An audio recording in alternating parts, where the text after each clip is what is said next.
Maraming mga Pinoy ang interesado sa cryptocurrency, lalo na po sa mga project na may potensyal na baguhin ang paraan ng ating pang-araw-araw na transaction.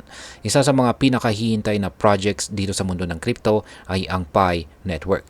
Ngayon ay pag-uusapan po natin ang 5 mga mahalagang bagay na dapat po nating malaman tungkol dito sa Pi Network, lalo na dahil nalalapit na ang launching ng Open Mainnet nito. Yan, mga ilang oras na lamang po ang nalalabi. Pero bago po tayo magpatuloy ay nais ko lamang po munang bigyang linaw ang aking disclaimer kung saan ang nilalaman po ng video na ito ay hindi po ito isang financial advice. For education and information purposes lamang po ang layunin nito. Yan, ano nga ba ang pangunahing misyon ng Pi Network? Ang Pi Network ay may natatanging sistema kumpara kay Bitcoin at Ethereum.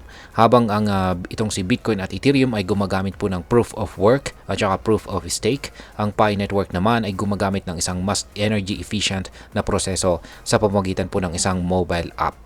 Ang teknolohiyang ito ay ang ginagamit po ng teknolohiyang ito ay ang tinatawag na Stellar Consensus Protocol na nagbibigay daan sa mas maraming tao na magkaroon po ng access sa digital assets nang hindi po nangangailangan ng mamahaling mining equipment.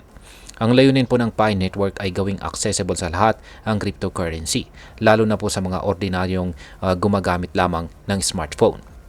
Sa loob ng halos isang dekada, lumago po ang community nito dahil sa ganitong ideolohiya.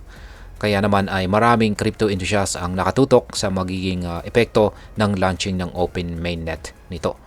Ngayon ay kailan po ila-launch ang Open Mainnet ng Pi Network? Ayan, matapos po ang mahabang paghihintay at ilang mga pagkaantala, tuluyan na pong ila-launch or mailalabas ang Open Mainnet ng Pi Network ngayong araw na ito. Ayan, sa 8 AM UTC. Sa pagbubukas po ng Mainnet, magiging mas madali para sa mga users ang pagsasagawa ng mga transaction gamit ang Picoin. Maaari rin itong i-trade sa mga piling crypto exchanges at gamitin bilang pambayad sa mga produkto at serbisyo sa marketplace ng Pi Network. Sa mga nagdaang taon, nanatili lamang sa closed testnet phase ang project upang subukan ang stability at security ng network. Ngunit ngayon, isang malaking hakbang pasulong ang magaganap dahil magiging bahagi na ito ng mas malawak na crypto ecosystem. Ngayon ay ano po ang kahalagahan ng Know Your Customer verification? Para makalahok sa Open Mainnet ng Pi Network ay kailangan pong dumaan ang mga users sa Know Your Customer or KYC verification. Ang prosesong ito ay isang standard requirement sa crypto industry upang maiwasan po ang money laundering at iba pang illegal na aktibidad. Kung hindi po makukumpleto ang KYC, may posibilidad na magkaroon po ng limitasyon ang account ng isang user, kabilang na ang kakayahang mag-transfer ng Picoin sa Open Mainnet. Ngunit, may magandang balita para sa mga hindi pa tapos sa KYC process. May grace period hanggang sa February 28, 2025. Sa ngayon ay mahigit 10 million accounts na ang matagumpay na nailipat sa mainnet. Kaya kung ikaw po ay isang Pi user na hindi pa verified, huwag nang mag-atubiling kumpletuhin ang iyong KYC upang maiwasan ang anumang aberya. Ngayon ay gaano po kalawak ang adoption ng Picoin? Ayan, isa sa mga sukatan ng tagumpay ng isang cryptocurrency ay kung gaano po ito ginagamit sa totoong buhay. Ang Pi Network ay patuloy po na gumagawa ng paraan upang maipasok ang Picoin sa mas maraming negosyo at aplikasyon. Sa kasalukuyan ay mayroon na pong 20 mainnet apps na aktibong gumagamit sa ecosystem ng Pi Network. Bukod dito, ang lumalaking demand para sa Picoin ay sinyales na maaring tumaas po ang halaga nito sa hinaharap. Kapag tuluyan nang naisama ang Pi sa mas maraming negosyo, maaaring magamit po ito hindi lamang po sa crypto trading kundi pati na rin sa pagbili ng iba't ibang produkto at saka serbisyo. Ayan. Mainnet is hours away. Ayan, napakalapit na. Mga ilang oras na lamang po ay magkakaroon na. Magkakaroon na sa matatapos na ang migration sa Open Mainnet.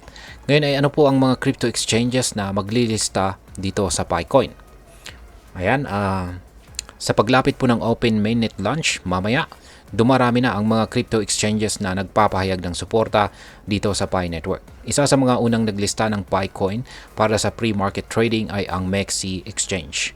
Bukod dito ay ilang malalaking crypto exchanges na gaya po ng HTX, Gate.io at saka Bitchit ay nag-announce na ng opisyal po nilang ililista ang Picoin mismong ngayong araw na ito.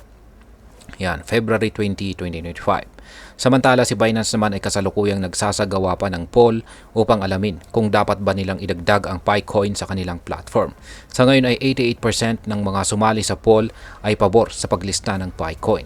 Mayroon pang hanggang February 27 ang mga users upang bumoto.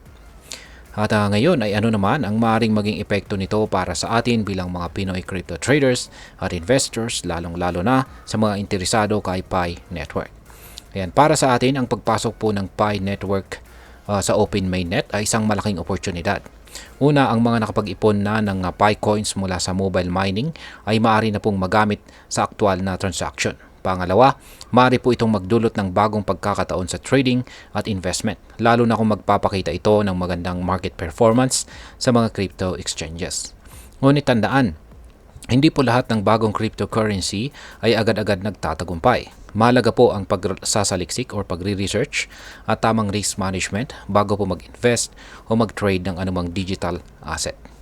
At ayan, bilang panghuli ay ano naman ang aking masasabi tungkol dito. Ang Pi Network ay isang promising project na may potensyal na baguhin ang landscape ng crypto adoption, lalo na po sa mga bansang may maraming mobile users tulad po ng Pilipinas. Gayunpaman, tulad po ng anumang crypto investment, mahalagang maging maingat. Ang Open Mainnet launch ay isa pong mahalagang milestone, ngunit kailangang patunayan pa rin ng Pi Network ang kakayahan nitong manatili at lumago sa mahabang panahon. Sa kabuuan ay kung ikaw po ay isang Pi miner o interesado sa cryptocurrency, magandang subaybayan po ang development ng Picoin sa mga susunod na buwan. Huwag pong kalimutang tapusin ang iyong KYC verification upang masiguro na hindi ka po mapag-iwanan sa paglipat ng mainnet. At ayan, hanggang dito na lamang po tayo sa video na ito mga ka-crypto. Sana po ay inyong nagustuhan ang aking paliwanag sa video na ito. Kung inyo po itong nagustuhan, pakiclick lamang po ang like button nito. Marami pong salamat sa panonood. Ingat po tayo lagi at God bless po sa ating lahat.